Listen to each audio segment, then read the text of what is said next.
Okay, this is the first episode with the Shoe Dog podcast. As you can see, it's me, TJ, and the awesome person who made this come to fruition, which is 808Q.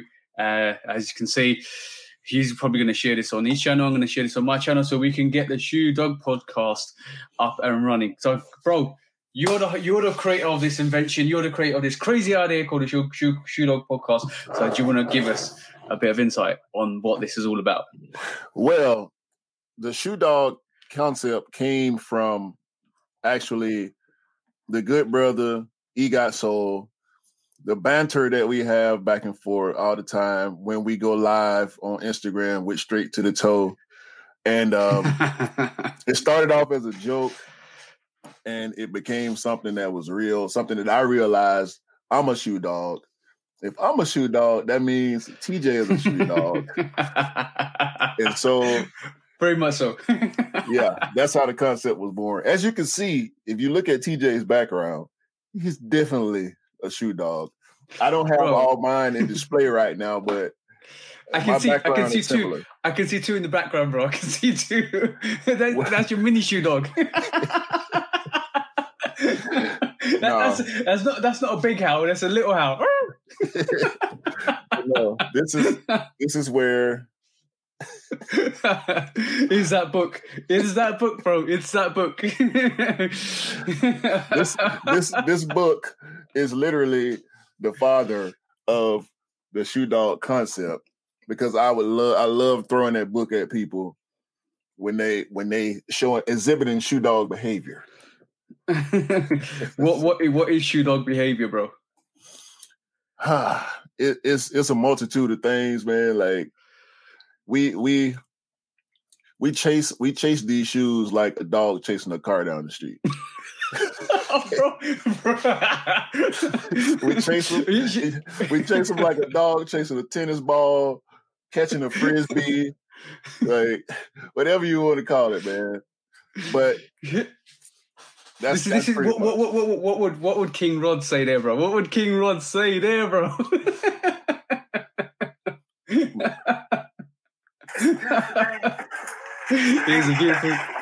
It's a beautiful thing. Okay. It's a beautiful thing. Literally, this is our first attempt at doing this podcast. So bear with us with all the sound effects because we still need to iron out some issues. But we're basically trying. We're trying to launch the Shoe Dog podcast. And it's going to be great. Hopefully, it's going to be great, informative. What we're trying to do is make sure you guys have all the information and all the knowledge and all the up-rev information and guidance to cop the sneakers. Because, as we can say, like, bro, it's hard out in these streets. It is. It's very difficult. Like, GRs are almost hype status right now. Oh, yeah. Not even almost. Like, and that's part of the thing, in my opinion, that makes this podcast important and necessary, because clearly I'm from the United States. I don't have I have a US accent. To TJ, I have a US accent. and I've got that British accent. Like you say, it's all buttercup, bro. It's all buttercup. Or like the British should say, it's all buttercup. Buttercup. So we're bringing two different perspectives. We got the U.S. perspective. I'm in Atlanta, born and raised in Atlanta. TJ is from the UK, and our experiences are different and similar at the same time. And we're pretty much bridging the gap. For the U.S. viewers, y'all get perspective on the UK culture, and vice versa. The UK people get exposure to the US culture, and we're here to talk about it. We're here to make jokes about it. We, like TJ said, we give him information because TJ is one of the people in my circle that always has good information concerning releases, concerning restocks, and all that good stuff. So that's what It's important. It's important. Like I think it's important to kind of know what's happening around you. Like especially with like a very expensive hobby like sneakers. It's very important that you kind of be self-aware and you know what you're doing and how to maneuver. Because the worst thing you want to do is say you want to spend £300 on a sneaker pre-sale or £300 off for resale when you know there's restocks of that, when you know potentially there's going to be loads and loads of stock levels for that sneaker. So it's important that you know, it's important that you work out what's happening. It's important that you kind of get informed. So, and especially being in the UK, because we are going to look at some of the releases in 2022. So I've got a video out today about on Sunday for 6. No, we're recording this on Sunday, but I've got a video out at 6 p.m. today. And it talks about what's going to be happening in terms of the cops for 2022, because it's going to be difficult, and we'll talk about it a bit in this one as well. Because obviously, by the time we upload this, it's going to be way past Sunday, but it's going to be difficult, bro. It's going to be difficult, and it's been difficult since I entered the sneaker game. I've only been a part of the sneaker community, the sneaker culture, for a little over 3 years now. I started in late 2018. I've loved sneakers for a very, very long time. I grew up in the 80s and 90s, and I've loved sneakers since I can remember 1989, actually, when I first understood the Jordan sneaker. Yeah. And of course, Nike has been a mainstay throughout my life. I've always seen Nikes, but once I got to that age where kids start to care about fashion and being cool and looking cool to their peers and whatnot, sneakers became very, very important. But I wasn't a part of the sneaker culture until I was a grown man. And I then understood how very serious the sneaker culture is. It's a whole nother world. Bro, it's worse than crack, bro. It's worse than crack. It's definitely an addiction. Plug it in. It's definitely an addiction. I mean, I had no idea. Listen, and subcultures because this sneaker culture is a true subculture. When you're outside of a subculture, you don't understand how serious it is. Like coming up, I was big on music. So you in the music culture, there are so many things when you're an artist or a producer or an engineer or whatever part, even as a fan, like people play different roles in the culture. In the sneaker culture, you have the sneakerhead, you have the retailers, you have the resellers, and you have the companies, the brands themselves, and you have the collaborators. So it's very, very deep, it's very diverse, and we stress diversity as far as sneakerheads go. I know myself personally, I have a real bad taste in my mouth for resellers. But they are indeed a part of the subculture. I don't know if they deserve a place in the sneaker community. Do you think it's a needed necessity though? Like, I'm going to just touch a bit on the base of what you said when you were younger. Like, bro, who wasn't as a kid like impressionable? Who, like, if your friends were wearing something, you always wanted to wear the same thing. So we all professional. We all in that state of mind where, I want what you want, but I also want what you haven't got. And then that's always been like that. And I think as an adult, some people grow out of it, some people don't. And that's I think the emphasis on like resellers, like basically sometimes, and it kind of drives resellers because some people want something that you don't have. So some people want something that, you haven't got that, but I want that. And because you haven't got that, I like that even more because basically you haven't got it. So that's kind of the emphasis of hype. Let's just be honest. That is kind of like the emphasis of hype. So hype is tied to exclusivity, no? Yeah, exactly. Exclusivity in the sneaker, in any culture, really, exclusivity, like when you look at fashion, to be able to have a 1 of 20 or a 1 of 100, even 1 of 1,000 with as many people as there are in the world, as sneakerheads, exclusivity drives hype. Exclusivity gives clout to a certain degree. Like, oh man, I never saw those. But I got a friend, my friend just got the 3 Lab 5s, the gray ones. Yeah. And he is he's not a sneakerhead per se, or he wasn't a sneakerhead.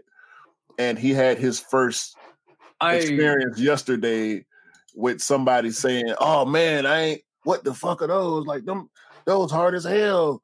Like where you get those from? I never seen those before." And he called me and he was so happy to have that experience because he's never had it before. He's never had somebody speak to him about exclusivity. And I could hear it in his voice. Like me and you, we're probably used to it, but a lot of people are not going to give you that.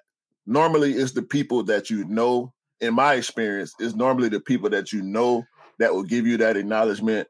But to get it from a stranger in the street, it just takes it to another level, man. Because people that know you, they know what you do. I'm gonna give you a prime example. Like I was looking at the top of my screen because I'm gonna let you guys know my camera's here, my PC's here, and my top screen's up there, so I can actually look. I have like 2 separate screens to share this. So I'm gonna share something with you, bro. Right? I'm gonna share something with you, right? So basically, right, I'm gonna go through this.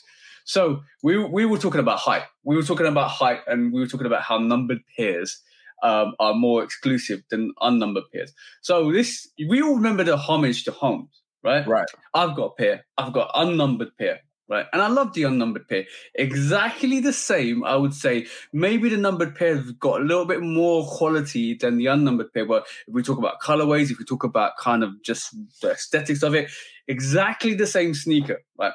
So I'm going to pull up my size, bro, right? I'm going to pull up my size. And you can see my size is going for like 450 by now, right? Now I'm going to pull up the size for the numbers pairs. Remember that 450 marker, bro? Remember that 450 marker? How much does that say there, bro?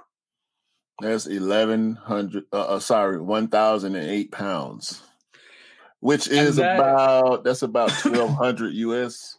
Yeah, so it's almost like double. It's more than double the price of the unnumbered pairs. So when we talk about being an identical sneaker, like the homage to home non-numbered pairs to the numbered pairs, exactly the same thing, bro. Exactly the same thing, right? So maybe the quality is slightly better on the numbered pairs, just for the fact that it's got that number on the pair, right? It makes such a massive difference, and it's like, why do you need to have a numbered pair? Like, and let's just get this straight. Like, when the numbered pairs came out, they weren't going for much more than the unnumbered pairs. And over time, over the last couple of years, the price has gone mental. It's like, wow, really? It's because of that exclusivity, that hype. Yeah. It's definitely, and this is where hype is driven. But like I was going to say, is I think resellers have got a market. I've definitely got a market here, and I think they have a place in the community as in terms of in the sneaker community. But where they belong and the extent of reselling is a total kind of questionable equation, because when you have a real look at it is. Does a little kid, like say you're 18, you're 18, you got a job, it doesn't pay you well, but you got enough to pick up maybe 2 or 3 sneakers, and it means that when you pick up those 2 or 3 sneakers, you pick up a free sneaker for yourself, you resell that. Now you have a sneaker that you couldn't afford, but you now can afford because that's the fashion, because you're trying to keep up with that fashion. So that kind of reselling, I can get behind. I'm like, all right, cool, this kid's doing his hustle. But when you're talking about botting, that's a totally different matter, bro. That's killing the industry. Like in terms of us general sneakerheads. In the words of Love for Kicks Cams, bots are evil. Botting is evil. There's a reason why in the US they're now putting laws in place to eliminate bots. Yeah. It's evil. That's the vulture. That's the culture vulture part of sneaker culture. Because I tell you what, you got resellers. You know what a Venn diagram is, right? You're an engineer, so you have to know a Venn diagram. Okay, so we got sneakerheads here. We got resellers here. There is, in the Venn diagram of sneaker culture, there's that midsection where the person that you're talking about is reselling to compensate for what they're spending. They want to get their shoe for exactly. So on the Q side is the sneakerhead, is me and you. Yeah. On the P side is the reseller. Right there in the middle is the person that's buying to compensate. They want the shoe. They want to wear the shoe. They love shoes, but they see the resale culture and they try to take advantage of it. That P represents the people that want to take advantage of the Q side. Those people, they don't wear Jordans. They don't wear Yeezys. They don't wear Asics. They don't wear New Balance. These, man, I see people wearing Chuck Taylors and beat up slides and stuff like that. And they come to buy up all the shoes and they sell every last pair. They might put on a hype pair. Maybe. They'll put on a Travis Scott. They'll put on the grinding shoes.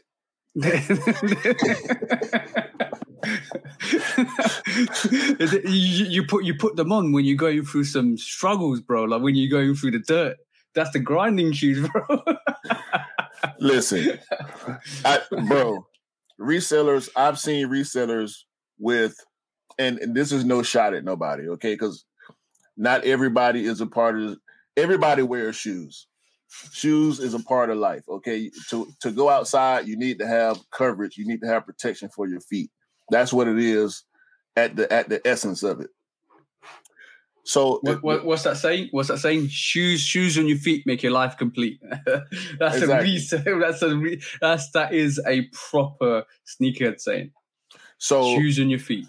The dad that wears the Monarchs, or the athlete that he has to have shoes to be able to perform and do his job. The reseller that doesn't wear cool shoes should not be a part of the sneaker culture, in my opinion. Like if your main concern is to profit off of people that like cool shoes, you don't belong. You're a culture vulture. So so basically we know what culture vulture means, but what's the limits? Like where are you cutting it off and saying you are a culture vulture? Yeah, like where is it like you're saying now? Okay, cool. Because you're doing this now, you are a culture vulture. If you went out and bought this past holiday season, if you went out and bought it 50, 20, 30, 40, 50 pairs, 100 pairs of cool gray 11s, and you do not own any Jordan 11s to put on your feet, if you buy every Jordan 1 release and you don't own any Jordan 1s, not because you don't like Jordans, not because you don't like 1s or 11s, no, you wear XJ 900s. you wear Walmart shoes. I've seen people in lines, in first come first serve lines, wearing Walmart shoes. But they could be like a Frank Lucas, bro, and going to buy like 50 pairs of breads to give back to the community. Is a drug dealer not a culture vulture? yeah, probably. You're right. You don't smoke crack, but you sell it to people that love it. Profiteering is definitely profiteering. Yeah, I can understand that. But like, each to their own. Like, I think it's important to realize that some people have got to hustle, and some you got to recognize that. But it does make like copying harder. It does make copying harder, a lot harder than it's supposed to be. But saying that, I respect the person that will buy 5 pairs and keep one. I'll do that for myself. The difference is, and I know this the same about you, we buy shoes for people that are going to wear the shoes, and we don't charge them extra. No.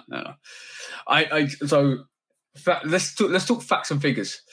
So I think last year, and this is a guilty thing from my side, because I think if you're a shoe dog, like you say we are, I think I probably did cop about 48 pairs. Yeah, that's the one, bro. That's the one. I think I copped 48 pairs, personal pairs for myself last year, which is quite bad in itself. That's pretty much a sneaker a week. So yeah, it's not good. It's not good. But on the flip side, I did manage to cop in excess of like 65 to 60. Yo, stop holding that book up, bro. I did manage to cop 65 to 70 sneakers for other people, and then that wasn't even for me to get any resale from. That's me to give back to people that can't or struggle to cop sneakers, and that was more an incentive for me last year, because I met Egot Size, because I met Eric. So like, because I met him, I was like, he lives, if you don't know, you go follow e.got.so on Instagram. He's the bro, but he lives in East Africa, bro. Right. And a bit of background about me. I was born in East Africa, and I moved to London, the UK, when I was 4 years old. So I lived in Tanzania, where he's residing. So I've got empathy. I got massive empathy for him. So in saying that, when he's struggling to cop sneakers and he's the bro, and I've got to know him in 2020 and in 2019, back into 2019, and he's struggling, I'm like, you know what? I got you, because I'm walking into these shops in London, and they've got everything he wants, or most of the things he wants.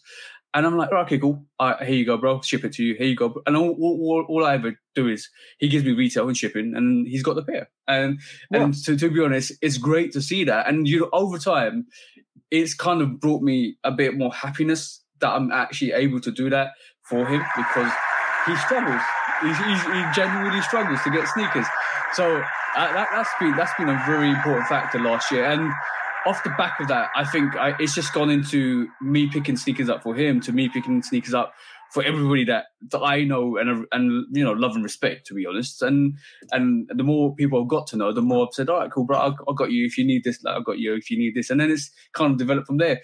And let's be honest, I've only been on Instagram properly since the early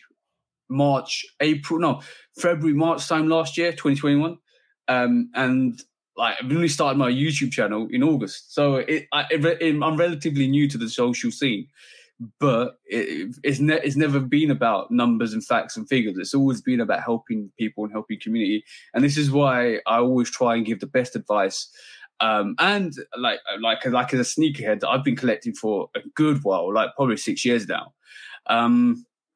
And that's when I actually first really got back into sneakers. I was a massive, like, I've been from the UK. I've never been like a massive Air Max guy or so. And Air Maxes don't really suit my style, and they're kind of hard to fit me in terms of the narrow width of Air Maxes.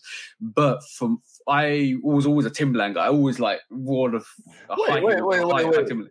Wait a minute. Are you a wide footer? Yeah, I am a wide footer, bro. I can't take 90s or ones. Like, it's too narrow for me. So in reality, I'll wear those Timberlands. I wear those high boot Timberlands, those 6 inches, and I was like, yo, this is nice. I'm wearing them, rocking them. at one point, in when I was about 24, 25, I was wearing Timberlands to the gym, bro.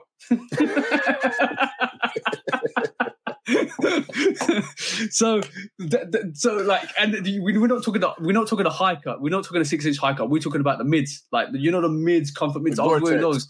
Yeah, and my girlfriend was like, "Why are you wearing Timberlands to the gym?" It's like, because it's comfortable. I don't want to wear sneakers. And to me, at that point in time, it was either Air Maxes or Timberlands. And now I'm like, all right, cool, yeah. The Jordan scene's massively picked up in the UK in the last 10, I would say 10 years, coming up to 8 to 10 years. And I'm like, okay, cool. And now I've got options. Now I've got something that I like. And then I got back into kind of picking them up. So I've been a sneakerhead for quite a while. But in terms of like in the social scene, I got to know you last year, bro. And look, we started this Shoe Dog podcast, which is awesome. And you were an awesome person as well, which is great. And the same goes for you. Because I'm newer to this sneaker culture. And I still, in a lot of ways, consider myself a rookie or a newcomer, and that's because the culture is so deep and it does go back so far. Like, there are certain silhouettes and colorways and collabs and limited releases that I still don't know about, and that's fine. The thing for me is when the sneaker snobs belittle people that don't know certain things about the culture. When I can speak on the culture. I may not know every release from now to 20 years back, but I know the culture. I am sincerely a part of this culture because I love sneakers. I'm not buying to impress people. I buy what I like, and they're going on my feet. If they don't go on my feet, they don't belong in my studio. I like your intro is probably one of the best I've heard. Like, you buy, like, you emphasize that in your intro of your YouTube videos, and I like that. Is as a, you buy what you like, and you rock what you like, and then that's the most important thing. It's so to me, like, hype. Like, we go back to hype, but hype's always there to impress people, and then over the years, I can tell you a massive thing. Over the years, bro, I've gone from like trying to improve. I could say when I first started picking up sneakers seriously, I probably was like trying to impress people. But now it's like in 2017 or 2016 was probably the pinnacle when I was like, I don't want to impress people. I want to just buy what I want and buy what I want to rock. And then when it came with a hype tag to it, let's forget the price tag. When it came with a hype tag to it, and I was like, I don't like that. I don't like that because it's hype. And this is probably the reason why, and I know I've discussed this in my reviews on YouTube, this is probably the reason why I didn't like the Wave Runners when they initially first came out. You know, the OG Wave Runners? Yeah. When 2017, it was too much hype. It was too much stigma, too much hype. They pre-released it. Then they distributed it 4 months after. And I was like, I'm okay. I'm okay. I don't need it. I don't like the fact that people are scrambling to get this sneaker. And it kind of deterred me from getting it because it's like, I don't want to try no more to get it because it's too much effort to get a sneaker that I first of all don't really rock with, and second of all, like, man, it's okay. But you're always allowed to change your mind, and that's the most important thing. Is like over time, the more it came out, the more silhouettes that came out, I kind of grew to love it a bit more because, like with Yeezys especially, the hype is gone. Like there is still resale to it, there is some still marketing value to it, but majority of it, the hype is gone-ish. So when you pick up the sneakers and you're like, all right, okay, cool, I like that now because it's easier to get. First of all, it's easier to get, and second of all, it's like, okay, I can appreciate the silhouette more when I get it and I see it and I get it in hand, and this is a massive, massive thing, is when you get some sneakers in hand, you were actually like blown away by them. Like, oh, actually, this is quite nice. Yeah, hype is very misleading, bro. Let's talk about the Yeezy Quantum basketball. Oh, bro. I'm gonna say like that. I know what you're gonna say. That shoe was so hyped with the rolling the tank through Chicago and oh. Bro, I can go to the mall right now, and that shoe is sitting in abundance. Not that first colorway, but even that first colorway, when it got the proper release, it ended up sitting because the hype had died and people realized that, well, a segment of the community, be it resellers or hype beasts, they realized that, wait a minute, people are not going crazy about this shoe anymore. Mm-hmm. So I don't want it now. The hype should not drive whether you want a shoe or not. And that's, to me, when I call somebody a shoe dog, or when I consider myself a shoe dog, that's not what it's about. It's not about hype. I refuse to let hype drive me. Now, if something is hyped and I like it, I like it. I don't like it because it's hyped. I like it because I like it. I'm going to give you a prime example. I wore this shoe yesterday. That's what we're talking about, bro. That's what we're talking about. I bought this shoe at retail. I hit on a raffle at Hibbett, and this was at the beginning of COVID. I believe this shoe released I think it was the beginning of April 2020. This was the first shoe I bought after COVID started. And truth be told, I've only worn it maybe I think yesterday was my third time wearing it. It's clearly worn. You can see the mud and the pebbles and stuff. Clean your shoes, bro. Clean your shoes. But this shoe, the retail was either $220 or $225. I can't remember, but it was over $200. Yeah. This shoe sat. Yes. This is the Jordan 4 Neon 95. It's based on the Air Max 95 Neon. Yeah. Bro, this shoe I loved from the time I saw it. When I got it in hand, I loved it, and I still love it to this day. I pulled it out yesterday, and people will look. They may not speak on it, but they'll look. Exactly. That shoe sat and went on sale, and look at it now. Look at it. Yep. US and we will. It's like 430, 440, something like that. And we're going to talk about this, like, probably not in this segment, like in terms of this week, because it's just an introduction. It's just us talking about, just breaking it down. But we are going to talk about a segment where there has been sneakers that have actually released that massively sat. They went on discount, and 2 years later, it's been crazy. And we're looking at this. This is 400. This is 400 at the moment. Because this is based off the hype around fours at the moment. So there is a massive hype around fours at the moment. But I'm just gonna pull one sneaker up just to illustrate that. And I'll give you how much I got this. Oh my. Yeah, you know what I'm gonna pull up. Right.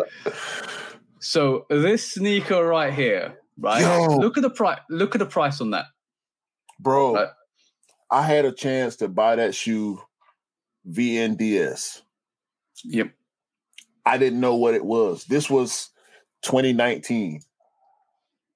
I did not pull the trigger. It was in hand. I actually had it in hand in a thrift store. Give me 2 seconds. Give me 2 seconds. Man, I'm so sore. I'm sore with myself right now because I chose not to pull the trigger on that shoe. That shoe, and also that day I saw the Jordan.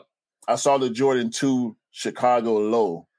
That same time I was looking at that shoe and I didn't pull the trigger on either one of them, and I'm so hot right now. I'm gonna quickly do this, right?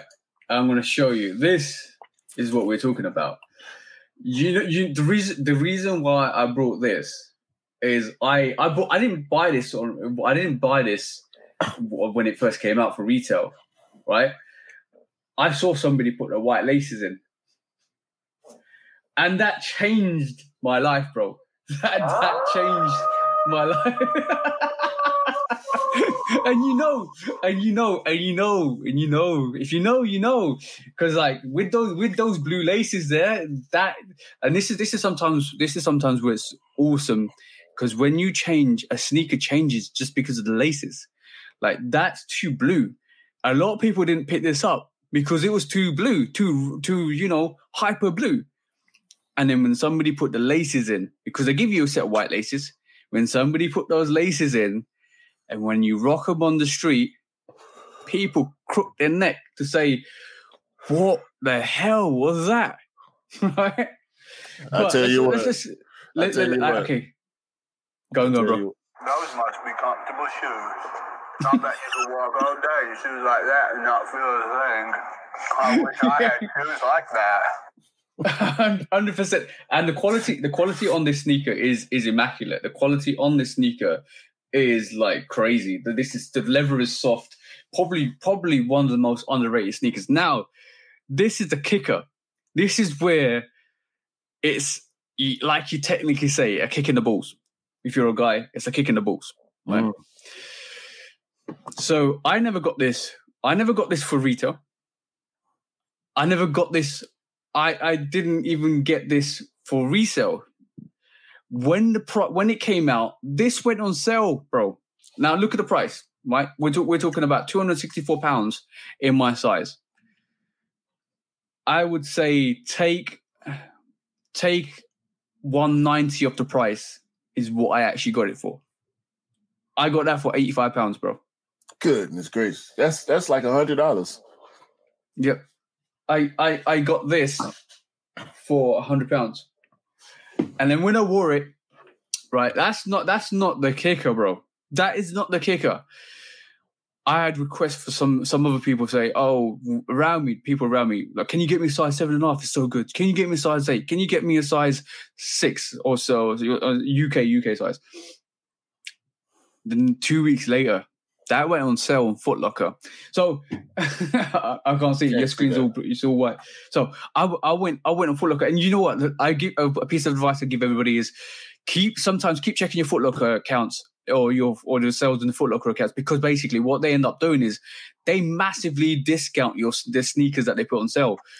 So that sale sneaker went on a further sale sneaker on Foot Locker, and that price point was £214 more cheaper than that size 11, bro.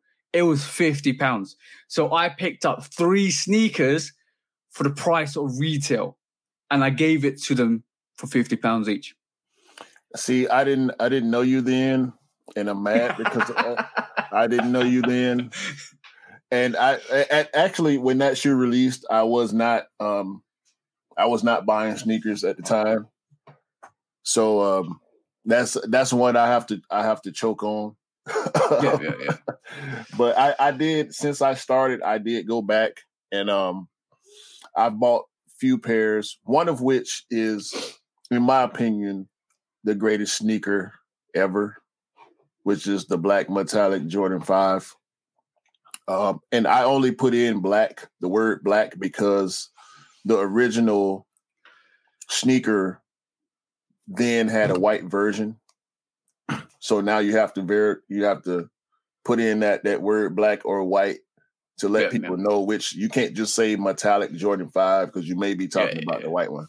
But I went back and got my grill, my number one grill, and I only have one pair.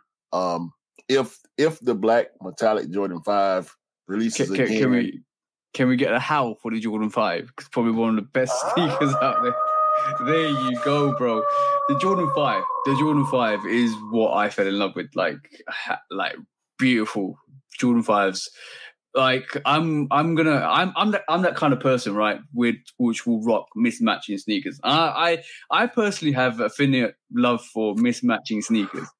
So when those red suede 5s came out and when those blue suede 5s came out, you know, didn't. No, you didn't.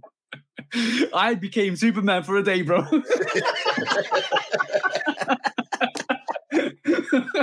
Let's just say, and the looks I had, bro. The looks I had. I'm not even joking. It was funny. It was funny. And you know what? Sometimes you just don't give a. You see what I'm saying? You just have to do it. You just have to do it. And you know, I wish I kept this. This is before social media. This is before anything, bro. Because I was like, you know what? I don't care. I just want to rock what I rock. I want to wear what I wear. I had pictures and I sent them to my mate. He lost the pictures. I lost the pictures. But you know what? We have to recreate that moment because I still got the red suede 5s. I still got the blue suede 5s, and we have to rock them out. And I will have to do it properly. Hold on. And I have to do. I'm going to do this to you right now on the first episode of the Shoe Dog podcast, and it applies to me as well. Fit pics, bro. We have to do more fit pics. Yeah, 100%. You rarely do fit pics, and I know you got the drip over there. We looking at your collection or part of your collection right now. I know you got way more sneakers than what we can see right now in the background, but we need more TJ Lovekickscustom fit pics. We need that from 2022 moving forward. I need fit pics, bro. I'm not gonna let you, I'm gonna be on you every week. Every week. I know you are. I know you are. You know what? I could say whenever I put a fit pic up, when I put a fit and drip pic up, like I had the Varsity red and white. Let me pull it up. I had the Varsity red and white jacket, right? On in the market. I'm like my whole thing on social media is help people, right? So to be honest, I'll wear the sneakers I want to wear and I'll wear them when I want to wear them.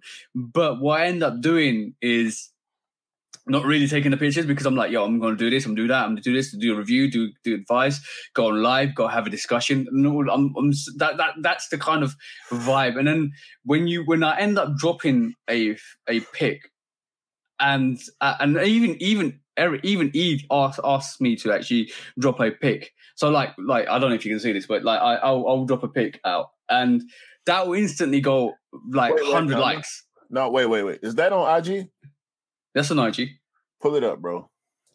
No. I'm talking about on the share screen. We're not gonna do this right now. You're not gonna cheat the people. You're not gonna cheat the people by showing your phone for 2 seconds. We need the fit pics from TJ. All right, we need them. My phone is ringing. I ain't got time.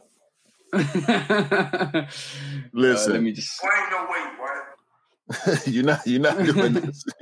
You're not doing this right now. So I'm just trying to log onto my account because I don't normally log onto my my Instagram account for my laptop. So I need to kind of log in. Yes. However, like you're saying, this phenomenon with, and it's truly a phenomenon for me because I'm seeing it for the first time in my sneaker, if you want to call it career, or my time in the sneaker culture, where I have sneakers from years past that sat, and I can now pull them up on StockX, and they're worth 3, 4, 5 times the retail value.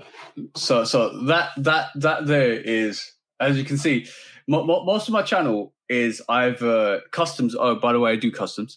Most of my channel is either customs, reviews, lives, and then just some reels. Oh, I do the sneaker news as well, which is quite funny because I try to make it quite funny. But yeah. No, tune in to Love Kicks Customs on IG. You have to catch the weekly sneaker news. It is one of the greatest things you will see on Instagram. The shit is hilarious. The shit is relevant. Yo, I'll tune in. So basically, when I start doing when I end up doing like fit pics, so see that's in Foot Patrol. Pull it up. I can't enlarge this at the moment. So okay, that's on Foot Patrol. That got 119 likes, which is go away. It's okay. But when I end up putting some fit drip pics, right? So they get views, they get likes. I think the most radical one was not radical one. The most craziest it ever got was and mind you, my following is not that big on Instagram either, because basically like I said, I've just started my my journey into the social realm last year, early last year. So when I do put some actual proper pictures with some fits and some sneaks, they do kind of go a bit crazy, like with the Chicago custom I did in the store, which my girlfriend actually ended up snapping randomly. It did get like a good 200 likes. All right, cool. But yeah, this is the New Year's resolution: more pictures with kicks and drip. Yo, my wife. This I actually because I'm it's early here. It's 11:50 right now. What time is it for you? It's nearly 5 o'clock. Okay, 5 so 5-hour difference. So I got up early this morning to be able to coordinate with TJ. So I just put on the same fit that I had on yesterday. I will be posting pics of my fit because my wife hates when I put on a fit and do not take a picture. Okay, she hates it. She's very supportive. She understands. By the way, this is the picture I was talking about. Like I didn't know that my girlfriend was taking that picture. Look at him. Look. And I was like, I was just shopping, bro. Proper because your porch is great. I've seen fit pics from your porch. Yo, that pic, that fit right there deserved a drip pic from your porch. Sitting down, standing up, a few different poses. We need that, bro. We need that. I definitely need to get on it, because basically, it's not the fact, yo, bro, yeah, hands down. It's not the fact that it's not time consuming. It's nothing like that. It's the fact that I'm like you. We take this is like our mini hobby, because basically we this is a Sunday afternoon. We're doing a live, not doing a live, no, but podcast kind of broadcast. And it's just a hobby, because we're just going in, we're talking, we're having fun. And when you think about it, we actually have jobs. We actually have jobs. We have not conventional 9 to 5s, but we have 9 to 5s. So in reality, when the clock ticks off on that 9 to 5, our thought process is sneakers. Hell. When I'm at work, bro, I have to sometimes, and I'm on my year Jordan 1. I was actually training a guy. And I'm gonna shout out Jair. I was training, and I told the guy, bro, when 11 o'clock hits, I'm going to stop everything I'm doing, and I'm going to be on my phone for at least 5 minutes. I'm telling you right now, it was like 10:30. I said, I'm stopping and I'm getting on my phone, If you want to keep going or if you want to stop with me, it's up to you. But I'm telling you right now, I'm going to stop for 5 to 10 minutes to make sure. So even while I'm working, the sneaker wheels are turning. The sneaker wheels are constantly turning because it is difficult to get shoes. There are certain processes. It's the raffles. It's the first come, first serve. It's the camp outs and all that kind of stuff. So to be able to get these shoes, sometimes you have to stay in sneaker mode, even when you're doing the work that provides you the ability to cop these sneakers.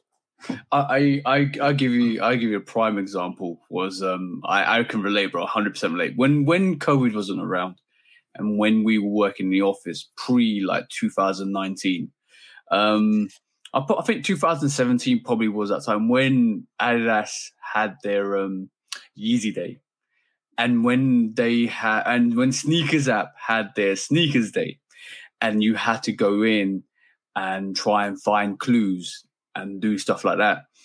And you were like, all right, cool, I'm with it. And then, you know what the best thing was? We had a couple of sneakerheads in the office with us that used to sit there and actually kind of participate. So we used to stop.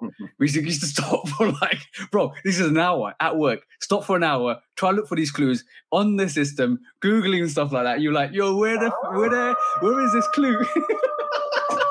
Exactly. Where's the clue? Where can I find this? Where can I find that? Yo, bro, that's what you call getting into sneaker mode, because you know what? When you wake up on that day, you're like, yo, I know this drop is happening. I know I'm going to work, but is the Wi-Fi okay? Is the 4G okay? Am I gonna get reception, bro? You know that comes into play. That 100% comes into play. And you know what? Those, when you're out and about. So I'll give you another example. When you're out and about, and you know what, the thing about being a sneakerhead, we all got amazing stories. I'm not even joking. Yeah. We have some phenomenal stories. So when pre-hype, when did the Obsidian ones come up? When did those Obsidian ones come? I think 2000, was it 2017 or 2018? It was 18 or 19. It probably was probably 18. Yeah, so when it's probably 2018, I think. So this is probably the pre-hype. This is probably the pre-hype to the Jordan 1s. Actually, you know what? Matter of fact, let me look this up, because give me 2 seconds and let me look this up. Because I will, it will kind of, if I say the wrong dates, it's going to haunt me, because basically I want to be factual. I want to be factual here. I get it. So I know it was prior to my, I say 18 because it was prior to my introduction to the sneaker culture. So I'm just checking on the Nike app, because the Nike app is, it's rubbish. I should just check on StockX. It's easier because StockX has got dates, and you know, like, even though you love it or hate StockX, it's a very good informational platform. Sorry, actually, we both got it wrong. It's 2019. 19. Okay. Yeah. So 2019, when those Obsidian ones released, I reserved a pair for my missus because she really wanted them. Right? So I had a size 6 guaranteed from Foot Locker, when Foot Locker in the UK was decent, and when they did reservation. And now you have to call them and they don't want to pick up the phone. So that's something we'll discuss later. Later in the other podcast what we do. But now I've got size 6 and I'm like, I want these Obsidians for myself. So I will venture to Foot Locker around my area, because they've got a first come, first serve. And pre-hype to Jordans. When Jordans were getting a bit more affiliated, where people were picking them up because of the reputation with Jordan 1s in 2019. And then all of a sudden, we get there at 8 o'clock in the morning, and there's a massive queue. And then it got bombarded. That's a line for the US audience. Queue, it was a massive line. Queue. Yeah. Not your name, bro, but yeah, there's a massive queue up there. You weren't up there, bro. Yeah. So I'm like, all right, cool. Yeah, this is a big line. So I'll wait. And I waited at the back, and then everything kicked off. Like everybody turned up at 10:30, tried to get in, forced their way in, started, hassling the manager. Manager came out, got bombarded. He ran away from the store, bro. He did not go back in the store. Wait.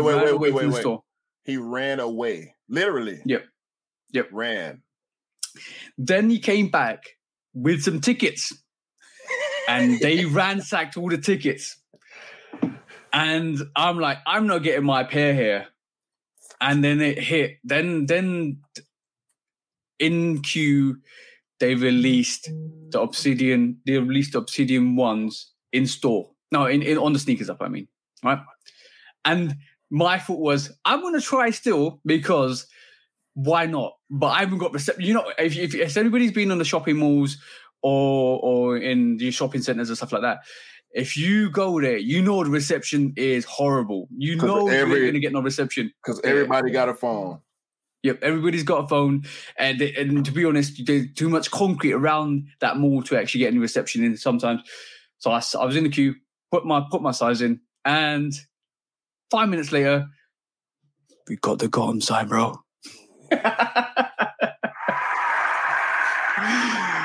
How and this is when the sneakers app. Let's just be honest. The sneakers app hasn't been terrible.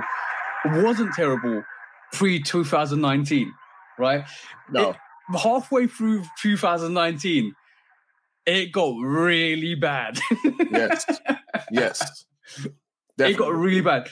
I can like, you know what? Proof of purchase. Let's go with proof of purchase, right? Because I can tell you now, with proof of purchase and with my sneakers app account, we will scroll through this, and a lot of people say they don't win on sneakers app, and they need to get a new account and all of that stuff. But like, and this is a great segment into what we're going to discuss next. So as you can see, bro. This is my sneakers app. As you by the way, the top three go to. Look at Space Jam's there. I got the Supreme collab for somebody. Look, Cement 3s. What the hell? Kobe's, bro. Those LeBrons are fire. Those LeBrons are fire. Oh, Wolf Grey 12s, bro. Look, Travis Scott ones. Yeah. So hold on. So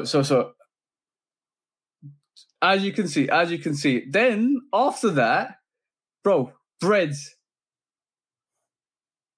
And look, Bloodlines. Bro. The Masons. You had the Masons. You got them. Yeah, I haven't got them. I got them for somebody. So I always go in for people as well. So you got to remember that some of these. Oh, by the way, the dunks, those Concord dunks. Oh my God, those are fire, and that's Bruce Lee's.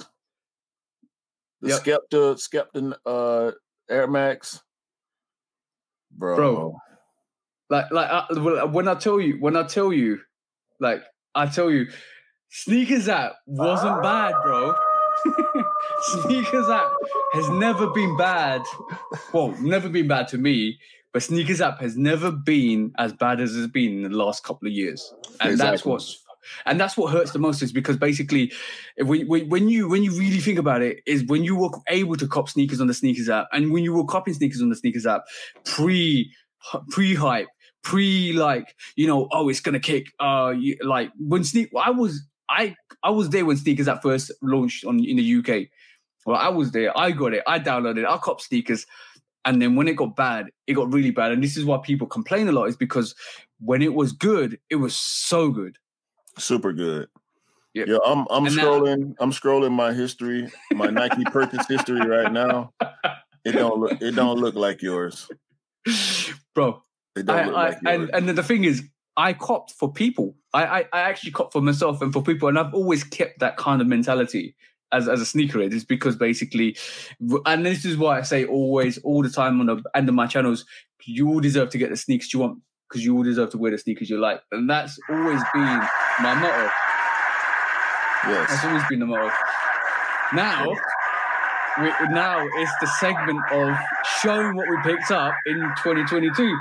So give us a view of some heat, bro. Well, I don't. Depends on the person. This may or may not be heat, depending on who you're talking to. And this is size 11. This is our size. Our size. By the way, we're both size 11. Which another great thing. Another reason why I love this guy is we are the same size, and we both have the same. We're size twins, bro. Size twins. We share a favorite silhouette as well in the Jordan 5. But, bro. Sheesh. Wait.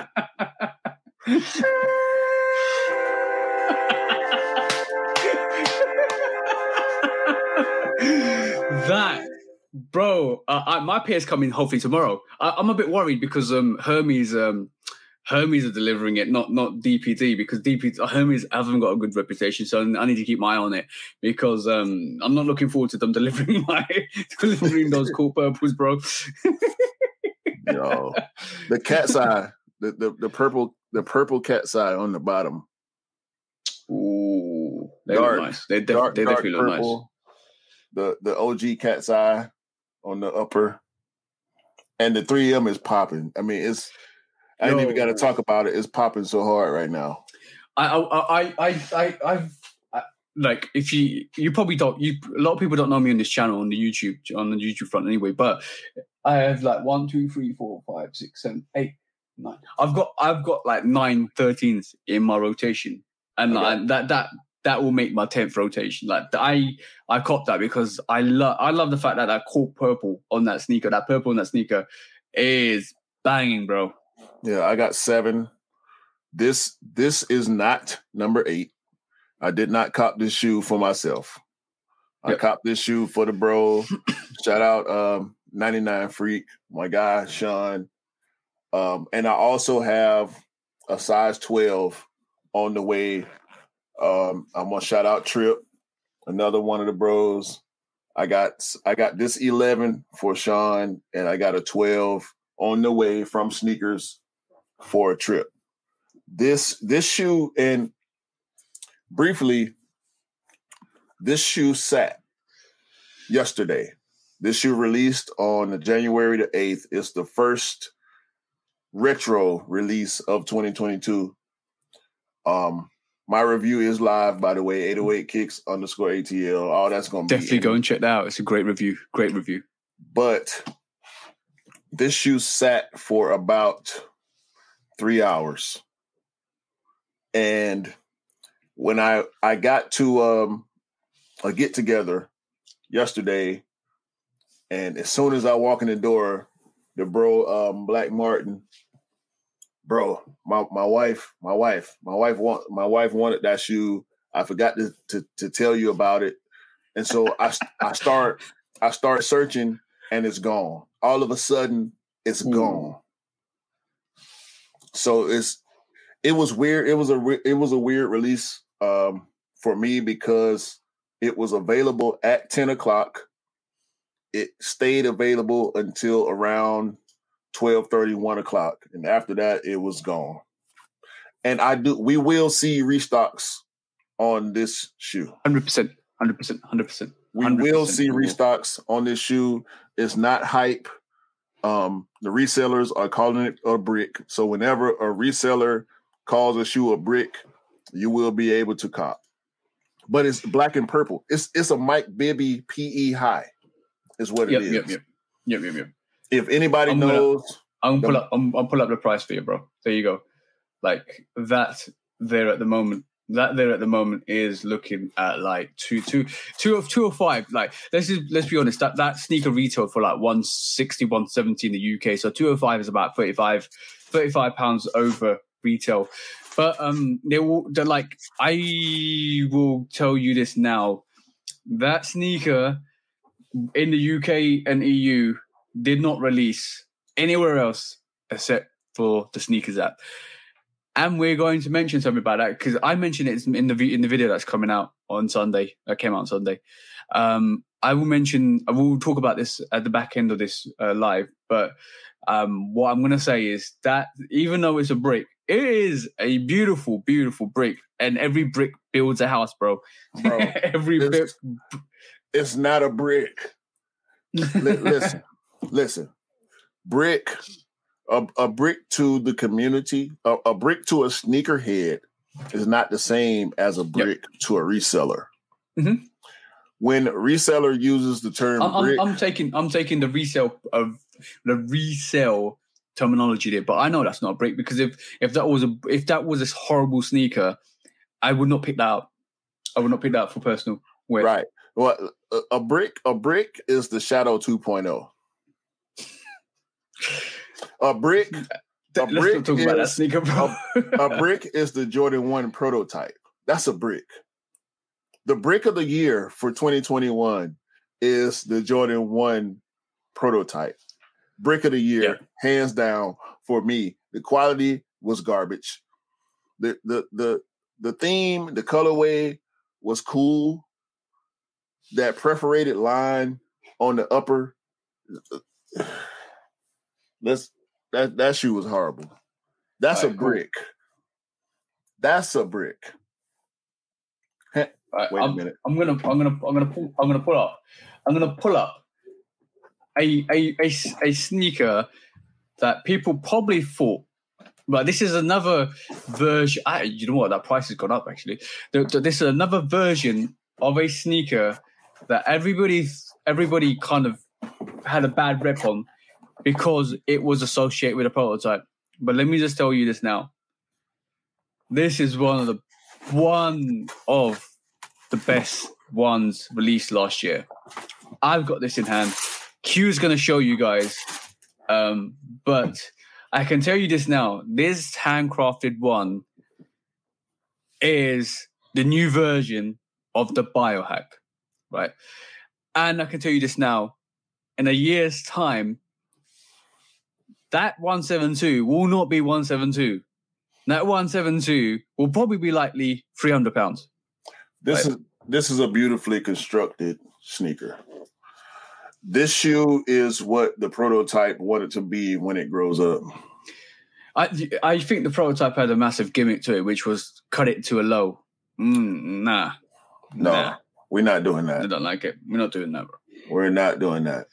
This shoe, the sale, this shoe, the return of sale on the upper. Return of the Mac, bro. Return of the Mac. return of the sale upper on a Jordan 1 because people were killing sale uppers for a while. Yeah. I like it. I can't say when I'm going to wear it, but I like it. I have it. It's part of my collection. I'm going to have to do some work to make it work for me as far as a fit is concerned, but this is a good sneaker. Bro, I already rocked it off the bat. Like literally, my one of my favorite sayings is off the bat means instantly.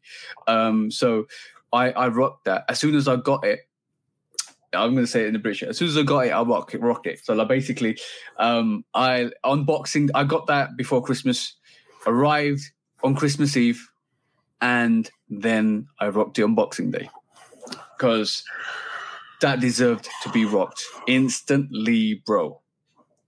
Yo, my friend wants this shoe, but I was only able to get one pair. I want to help him out, but but sometimes you have to be selfish, bro. You bad dog.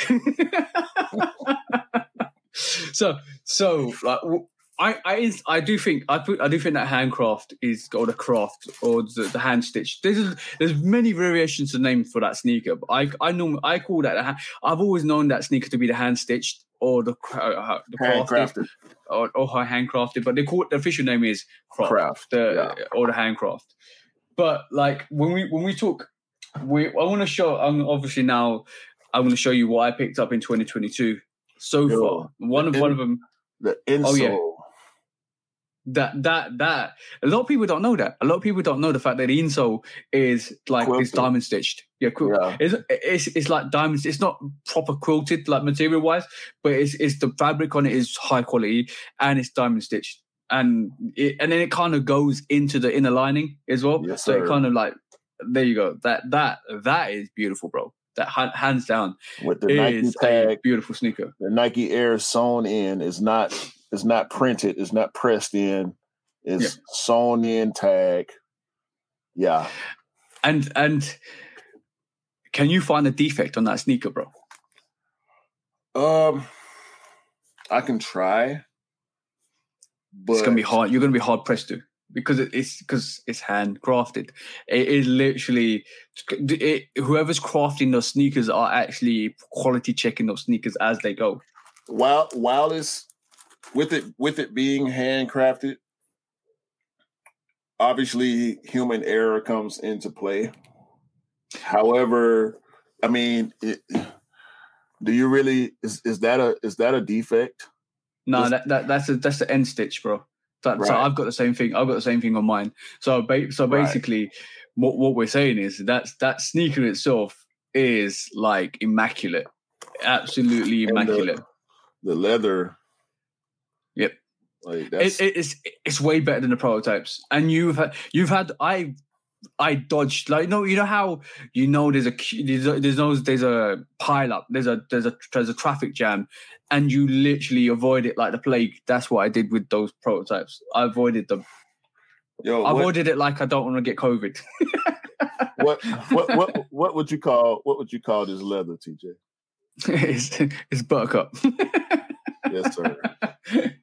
It's buttery. This is buttercup. 100%. But like, so I'm gonna show you some. I'm gonna show you some what a lot of people called hype. This at the end of 2021. So this is, if you haven't already seen it, is the Jordan 1 pattern bread. It is an immaculate sneaker. It is a beautiful sneaker, and in my opinion, if you don't like pattern, we're getting all the soundtracks now, bro. So if you have comfortable shoes, not that you can walk all day in shoes like that and not feel the same. I wish I had shoes like that. So the pattern sneakers, like, they're not for everybody. Like, they're to me, in my personal opinion, they're Marmite. They either love them or hate them. But when the bread colorway comes out, I think I got like 4 or 5. I've got 4 or 5 pattern bread sneakers, or patterns variations of sneakers. But pattern breads was a must for me because basically it's a bread colorway, and it's a classic colorway, and it holds a lot of meaning in history itself. So I had to get it. And lucky enough, and this is when I say sneakers is hard to get. That was a sneakers cop, bro. Sorry. So, but like, but for that sneaker, we're gonna have a look at the releases. How releases I think will be happening in 2022, because that sneaker is epitome of a release going forwards in 2022, because that the pattern bread ones aren't limited. Let's reiterate this. They are virgin on a GR than anything else, because if you have a look at, I know there's been 30% UAs manufactured for the pattern breads, but unfortunately, what you got to remember is a lot of pre-resellers picked them up. I know you're good friends with Retro, and Retro had a lot of pairs as well, and we know Retro does legit pairs, right? Yes. So off that, we already know that if Retro can touch them, then they're not as limited as people think they are, right? No, he didn't go through any backdoor channels. He didn't have to travel to get them, as he does often with hype shoes or collabs. He didn't have to travel. Yep. He had them He had them relatively early compared to the release day, but he had a good number of pairs. And this is where we're heading in terms of 2022 in terms of releases. So I made a joke on Instagram, and this was in September time. We're going to see pushbacks. We're going to see restocks. We're going to see loads of exclusive access. I made a joke, right? It wasn't a joke though. It was real. It wasn't. It was real. It was real. But I made a joke on the 60-second sneaker news because I wanted to make. You know what it's all about. It's all about fun. It's just having a joke with it. But when I said that, I did actually mean that because we saw it. Like the Thunder 4s that are releasing on the 15th of January, they were supposed to release November time. Yeah. Right? Or October time. The only real prediction I got wrong was with those pattern breads. I thought they were going to get delayed till like All-Star weekend because I didn't see why they would release pattern breads on the 30th of January, which to be honest, they released. But on reflection, before the release date, me and you agreed that I think those were supposed to be released on Black Friday. And releases on Black Friday are awesome. Like we've had some real classics on Black Friday, and I thought those pattern breads were supposed to be for Black Friday, and unfortunately, it didn't materialize that way.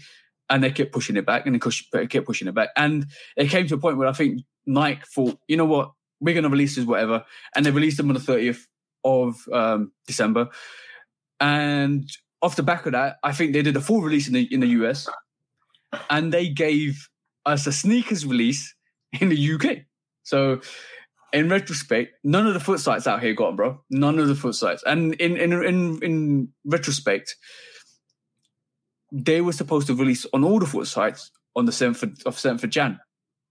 So, now, with you saying you're using the term full release, it was a semi-full release in the US because on the foot sites, meaning, and when we talk foot sites, for those that don't know, we mean stores like Foot Locker, JD Sports, Champs. I'm not speaking on boutiques, big chain corporation shoe stores. They did ship to me.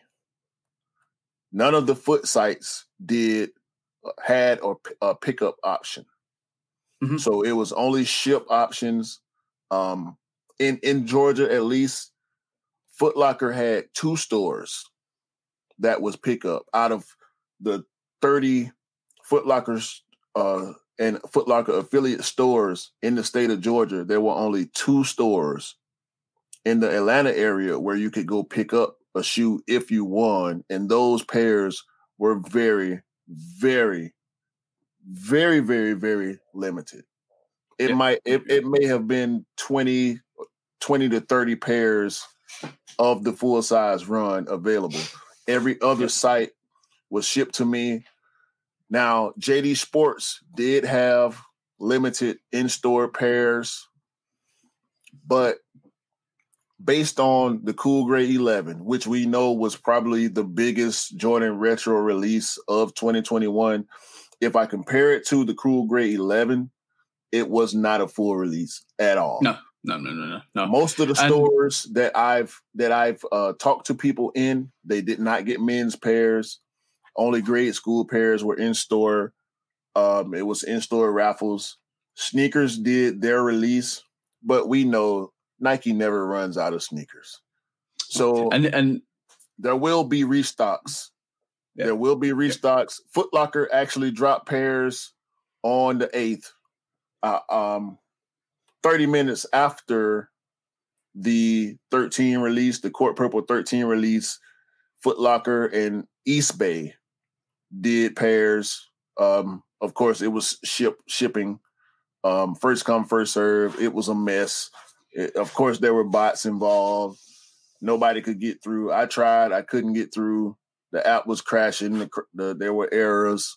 But we have not we have not, I repeat, we have not seen the full release of patent bred ones. Yep. So if you can hold off, because the price is going down. The resale price has gone down by hundreds. I put this on my Instagram yesterday night, and I was like, it wasn't a told you so. I was basically saying, I actually thought the price. You know, the fearless ones. Do you know the patent fearless ones? UNC to Chicago's. I thought it would do similar numbers to that because it's a patent sneaker, but I thought it might be a bit higher because it's a bread. So I was ranging between two, and I know I really like Benzino, who's the guy I talked to on Instagram, was talking about 200. Shout out Benzino. Shout out Benzino. I actually factored in the bread value to it, so I thought, right, it will be about 230 to 250, right? So I gave that initial impression because I thought that's the price. I think these are going to stall at, because basically, and this is where I'm going to pull up the screen.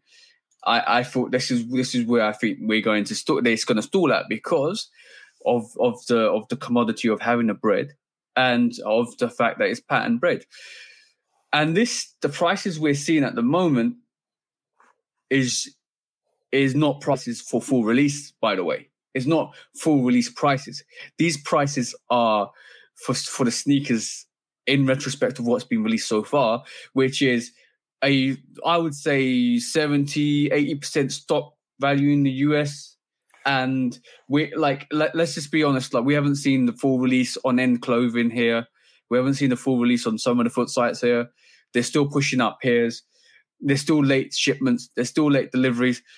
So just off this release, what it's telling me is Sneakers App and Nike and Jordan are going to release their pairs no matter what on release date, or if it worst case scenario, they will release their pairs, right, and just say, or they will delay it if there's a delay in shipment to the coordination of all the worldwide distribution centers. Right. If it aligns, they'll release it, right, and they'll push it out. And then once they pushed it out, that's their release done. When the foot sites get it, when the other retailers get it, I don't think they care, right? But they do care to the point when they do get it, they'll expect those to fragment through the next couple of weeks. So you'll see some raffles out. You'll see first come, first serve. And we saw that. Wasn't there a first come, first serve, like you were talking on the 8th? And then it was on online.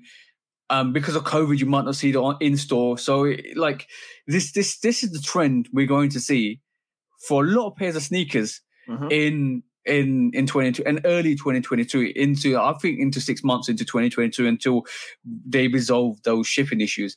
But already we're seeing the same issue with the Thunder 4s, like the Crimson 4s. Let's just say that's the official name for it. Yeah. So the Crimson 4s that are coming out on the 15th, we already got a notification I've already got a notification from one foot site that there are delays. There are delays with that. We will let you know. Even Size, one of the big foot sites here, Size has already said once we get the in-store raffle's been delayed. Once we get those pairs in store, we will notify the winners. And that notification ain't come out yet, bro. That notification ain't come out that the in-store raffle complete, and we're on recording. It's the 9th of January, so there is going to be restocks, and I think Nike will do exclusive access after the release anyway. They've already done exclusive access here before the release. Yeah. They will give it a couple of months. I think they'll do an exclusive access after the releases, and that'll be quite predominant. Or I'm going to caveat that, and they will say they will do 6 months to 8 months time near the fall time. They will do another exclusive access. The reason why I say this is the UNC ones. Is the university ones. So I did a review, and I talked about this. That sneaker came out in March. I missed out on it. I walked away from it, and in November time, Nike kindly gave me an exclusive access to the University One. They allowed you. They allowed you to spend your money. You allowed me to spend my money on the University One. So in retrospect, I can see that happening with the patent range, because I think to give an exclusive access instantly after the release, I think they might wait and they might kind of give it on a day, or they might even do it on sneakers day. Like, we got exclusive sneakers, we got all these late delays. We're going to give you exclusive access to some of these sneakers. You have to go and log in. You have to go and do all the, do all the faff of doing stuff for the sneakers app to get the sneaker. So they have got pairs. Foot sites will have pairs. Wait for the full release, and as you can see on screen, bro, that's a size 8 in the UK is 230, a size 9 in the UK is 244, a size 11 in the UK, or 11 or 10 in our size in the UK is 255. So, and the lowest price, the lowest asking price, the lowest sell price on that is 238, bro. So 255 pounds. Is buy now, and the last sale was 238. Yeah, that's 346 US. Yeah. So it's still £100. It's still £100 more expensive. But this is the price range we were looking at. Oh, this is the price range I thought it would sell at once the full release happened. And like I was saying, we haven't seen the full stock levels being published, in terms of distributed. 250 compared to the 600 that they were going for pre-release. Yeah, let's look at I have to sign in. But that wave chart, actually, you know what we can do is we can actually look at all the sales, view sales. I have to log in. Yeah, I can tell you this now. That sneaker was sitting at £700, 3 months out. Mm-hmm. Yeah. So, like I said, like I always say, save your money, save your time, save your effort, get yourself plugged in. Go. Jumpman 23 is an excellent website for releases and release dates. So get yourself plugged in. Don't ever pay that pre-sale price, and get yourself in the know-how to kind of maneuver till you save money. So I know resale is never ideal to pay, and I know Q, you don't pay resale for anything, to be honest. So I think that's the best advice. And as Cam would say, one of the bros from Instagram, is sometimes you have to go down that VNDS route and then pick up a sneaker that's slightly used, which is going to cost you way cheaper than the sneaker that you buy for retail even. Yeah. Well, I'm on the Foot Locker site right now. We are getting a women's Panda Dunk release on the tomorrow. Cool Grays will release at a store in New York, store only. Bordeaux Ones will release store only in Michigan. Electro Orange Ones at that same store, and also UNC Jordan Ones will release on Tuesday, January 11th, at a store in Michigan at Foot Locker. They never run out of pairs, bro. They never run out. It's a myth. It's the myth. It's the legend. It's never sold out. also Seafoam Women's. The women's Jordan 1 Seafoam will be releasing at a store in Michigan on Tuesday. So we associate sold out with being a myth and a legend. If it's not a hype shoot, if it's not a collab, more than likely it does not sell out that first or second or even the third cycle of releases. Yeah. That shoe is not going yet. It may be, I know for us in the US, it may be state specific. I'm sorry. Yeah. State it'll be specific. It'll be state specific.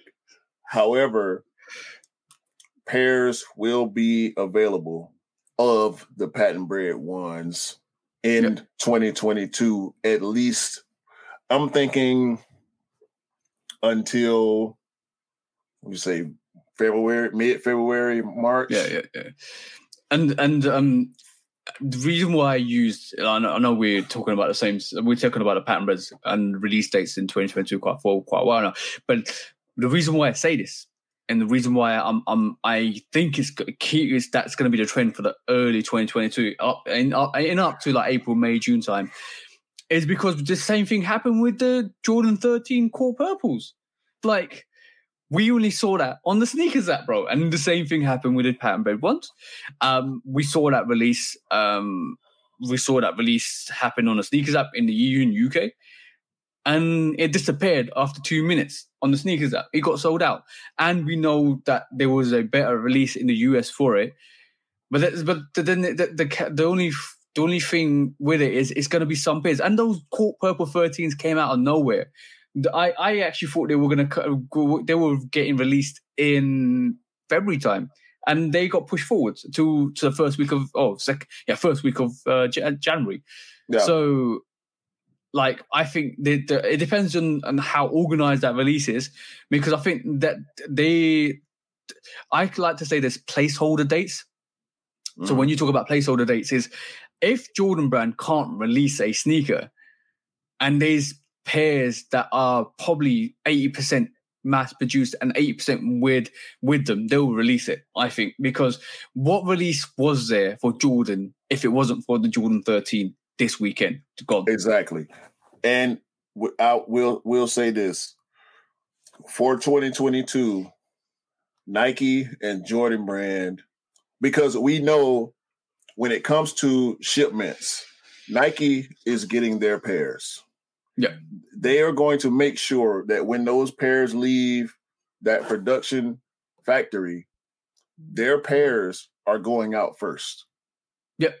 Why would they ship to Foot Locker or JD or any other store, any other corporation? Why would they ship to them before they ship to their affiliates in other countries? Yep. In the UK, that 13 released on sneakers. It released in the US on sneakers. Sure, other stores in the U.S. had their pairs, but had those shipments been delayed, that shoe would have released on sneakers without a doubt. So Jordan and Nike are getting their pairs out on time if they can. As long as those warehouses, those shipment warehouses get their pairs are fully stocked. Yep. They're coming out. That's it. So like, and the only other thing I can think is when the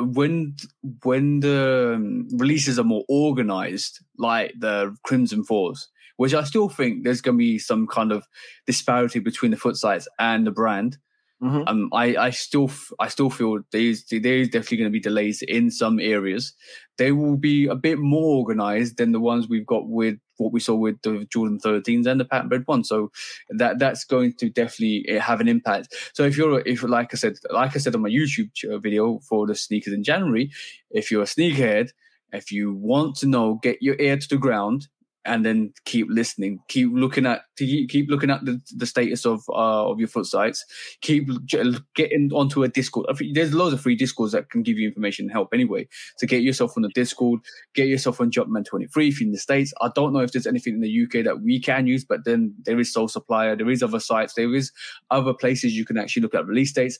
They will give you information of when those release dates are happening. And I know for a fact I've already seen 3 or 4 places where they're infrared 4s. Do you know the infrared 4s, right? Mm-hmm. They've been delayed.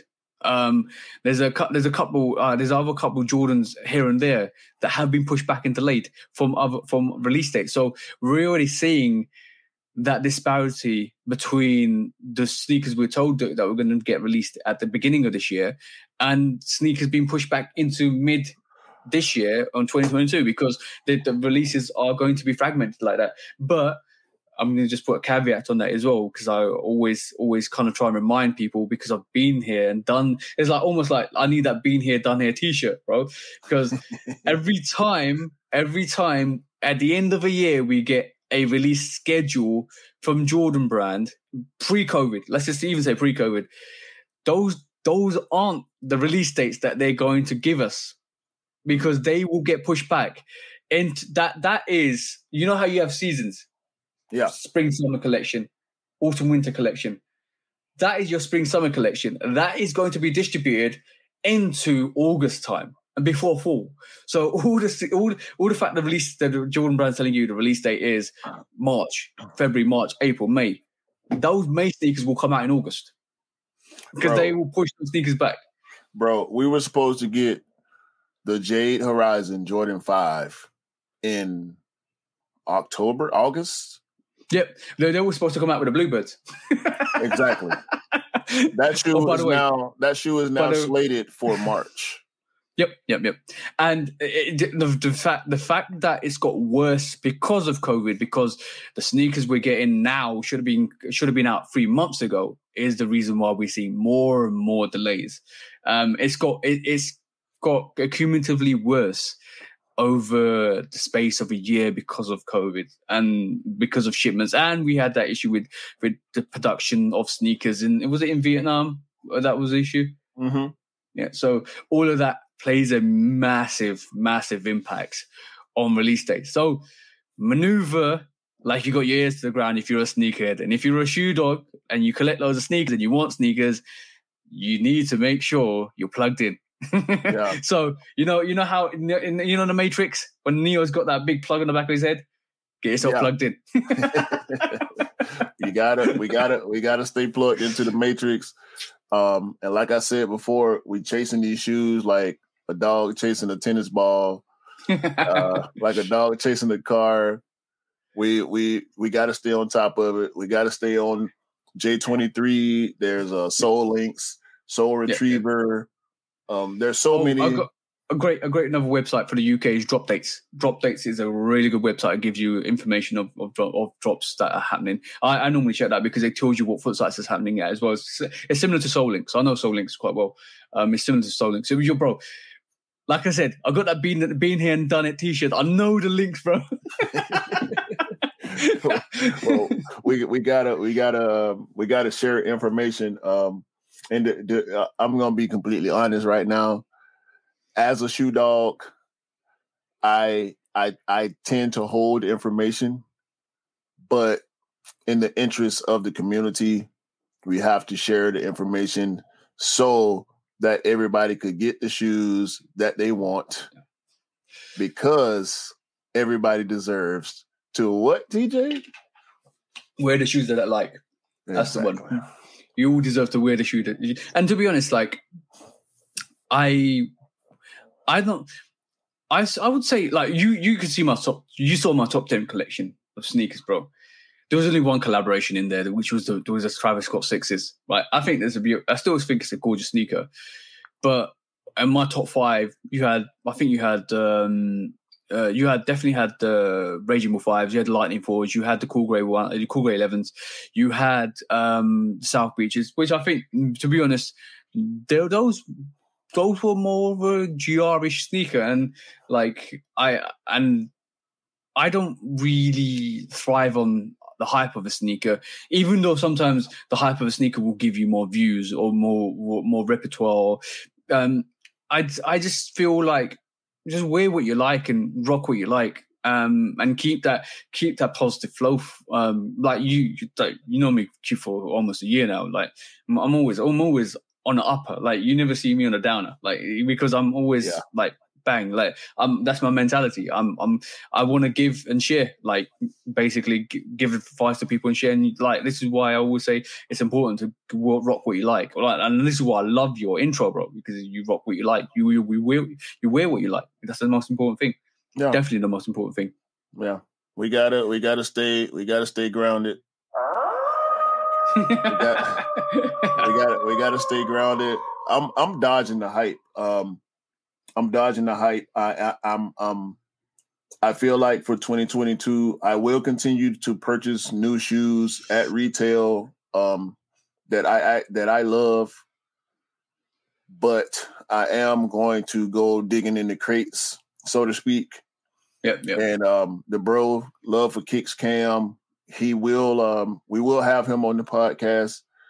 And his philosophy moving forward, his New Year's resolution, so to speak, is to not get caught up in the hype, not get caught up so much in what's new.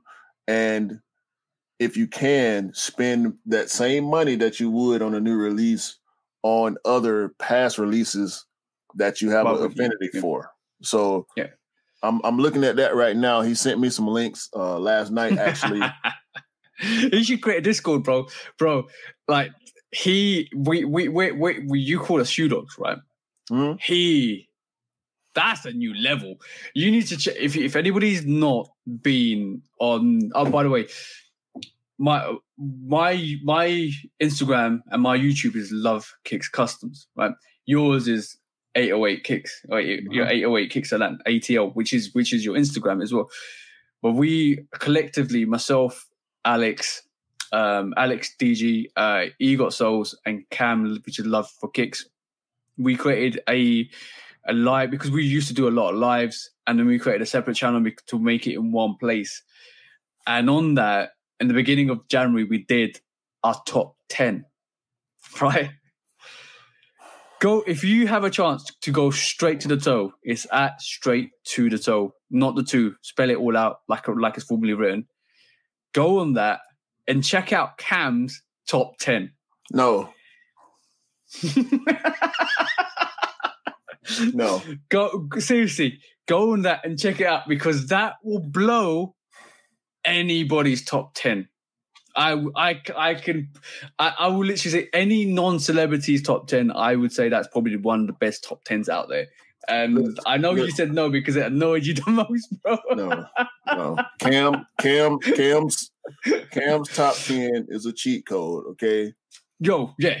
Let's say that. And you know what, Q? Like, he didn't even show you the Shatterback Ball 1.0s that he picked up. He didn't show you the shadows he picked up. He didn't show half the things he picked up, bro. You know what? I'm tired of talking about Cam. We're not gonna do this on the first episode, okay? We're not gonna do this on the first episode, bro. We can't. Oh. I'm just showing love, bro. I'm just showing love. You just change your soundboard because we need a dragon, bro. Yo, we got when we get Cam on to one of these episodes, and I'm hoping sooner than later, because we do. I know we both got guests in mind that we want to have on the show. Yeah. But man, that dude Cam is something else, man. Yeah, that dude is something else. You hear me? Shout out Love for Kicks, Cam.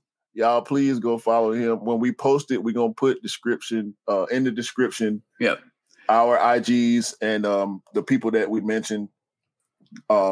Exactly. You gotta tune in with Cam. Cam, he's a sneaker historian. He's a good dude. He's a very well-rounded sneakerhead. He's been in a sneakerhead probably way longer than both of us combined. Right. He's to be honest, he hasn't got many years on us either, but he's been a sneakerhead like way longer. So he's definitely a story, and he can tell you a thing or two about sneakers. He does we do customs talk on Straight to the Toe, so we have a discussion there as well.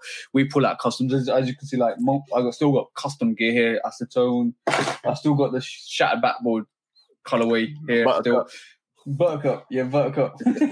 So This is if you don't know, then you should know now, because this is where Buttercup came from. Like that's because I bought some Buttercup and just paid. So that's where the Buttercup, and we had a massive like talk about where did say Buttercup again? It's Buttercup. Like, why do you say Buttercup? The Buttercup. That was a whole different conversation. You're better than that, bro. We love your accent. Don't let the trolls make you straighten up your accent, okay, bro? You look. You control me all you want, but ain't gonna work. Ain't gonna work.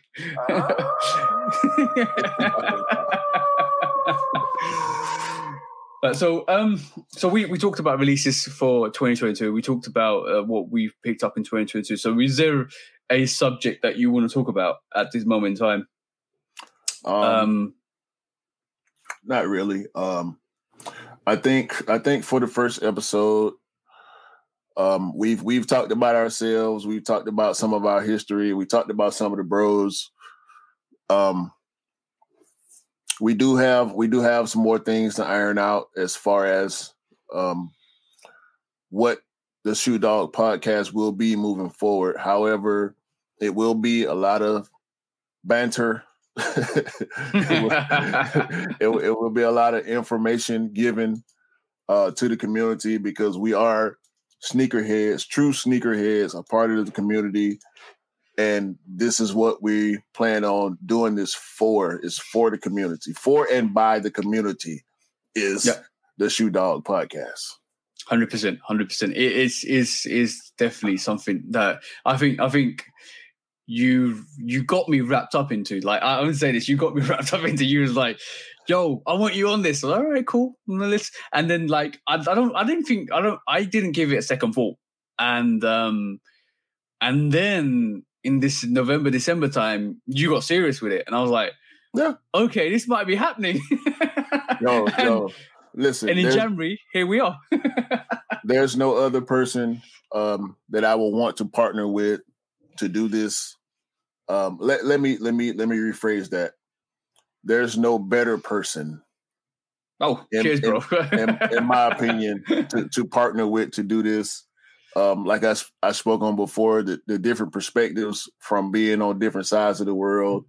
The fact that we share a favorite sneaker, we share a shoe size, and we have so many. Though we are so different, we have so many different things in common. And you the bro, man. Like, since I met you, since I was on the hunt for those K54. Those K54 Jordan 5s, we've been cool ever since. So I just appreciate it, man. That's a story and a half. Like, I'll briefly touch on it. Like, if you're a sneakerhead and you really love sneakers, what you really don't want to do is give a sneaker to a bro for above resale. Let's just say. So the Jordan 5 Quay 54 came out. I managed to cop a pair for Q. And with Brexit happening, they charge us custom taxes and all of that stuff. So when I got it in hand, it cost me already 200 and there's 170 plus another 70, which was 240, right? So it already cost me 240 to get in hand. That's a beautiful sneaker, bro, by the way. They cost me 240 to get in hand, right? And I was like, all right, cool. Now they're going to cost me another £35 to get to Q, right? So that's already 270 to 280. That translated in the US is above resale. How much was it, bro? 380? Yeah, about 380. Yeah. So I phoned you and I said, Q, I can't give you the sneaker. And you was like, why? And I was like, what are you talking about? I can't. Yeah, what are you talking about, bro? So, I can't give you the sneaker, bro. I literally can't give you the sneaker. And you was like, but why? I said, bro, and then I broke it down for you, and I was like, yo, it cost me 170. Then they charged me £70 duty. Like, that's 50%. That's almost 50%. That's almost 50%. I think. Yeah. And then I got to ship it to you, and it's going to cost you £280 to get, and the resale on that is not high. And you were like, all right, cool, I understand. And I said, bro, you're a bro. I can't do it to you, man. I can't send you the sneaker and give it to you for $380 or $400 because I don't want you to waste your money. And that's because I don't want people to waste their money on sneakers. So what I did do in the background was look for another pair, which Q can get, which was what, $280, I think. It was $280 plus. I still had to pay the fees because it did come from the UK, but it was nowhere near. I think it was 302. 302. So you already saved you like 80 to 90 quid. Yeah, so dollars or like that is. But in reflection, those sneakers sat and they kind of didn't do as well as what people thought they were going to do anyway. But that's another subject we talk about. Well, that's another subject we will talk about in the future. But like from what I'm saying is, like I could not. It's not worth sticking anybody over for high cost. And then that, and to be honest, that sneaker's still with me. I've got 2 pairs. And I got one for Mr. Miller. Shout out to Mr. Miller as well. I got one for Mr. Miller. He got his pair already hooked up, which is great. So I ended up getting 2 pairs of that sneaker. But one I love 5, so I'm gonna keep that. And then one it almost reminds me of the the red metallics. And then fire red. Oh, the fire red. So, and then the other one, I'm going to nicely turn into friends and family pack. So, all black, bro. The all black friends and family pack on that sneaker is fire. Yeah, it's fire. Yeah, but the only thing is suede. It's not leather. Yeah, but, I didn't want to kind of, and when I do customs, I always make sure there's something in there from the original custom, so it kind of gives a homage to that sneaker. But one sneaker one of the grails I want, and I'm going to show you, bro, is I haven't got the original. I need to get the original first as well. But hold on. I'm just trying to pull this up on the share screen. Sorry, bro. And it was there. This is such a phenomenal sneaker. That is the grail, bro. That there. Why is somebody selling it for 10 grand? It was about $2,000. So that there. And if you love 5s, if you love Jordan 5s, that there is the thing. That's a hell of a shoe right there, man. That is a hell of a shoe, bro. Hell of a shoe, bro. So yeah. But on that note, we have literally do hope you guys join us for more of these podcasts. I know we're almost ranging for 2 hours now. So but we're trying, it's gonna be informative. It's gonna be like us just breaking it down. We'll probably end up talking about subject matters which me and Q need to discuss, and we also will be talking about what's happening in the current climate to give you guys as much advice as possible, because like as I always say, it's good to be in the know to cop these sneakers for retail. For sure. So on that note, do you want to close it out, or should I close it out, bro? Yeah, this has been the first official episode, the introduction to the Shoe Dog podcast. Got my guy TJ, Love Kicks Customs on IG. I'm Q Rocker from 808 Kicks ATL, and we'll catch y'all on the next episode. Peace out. Peace.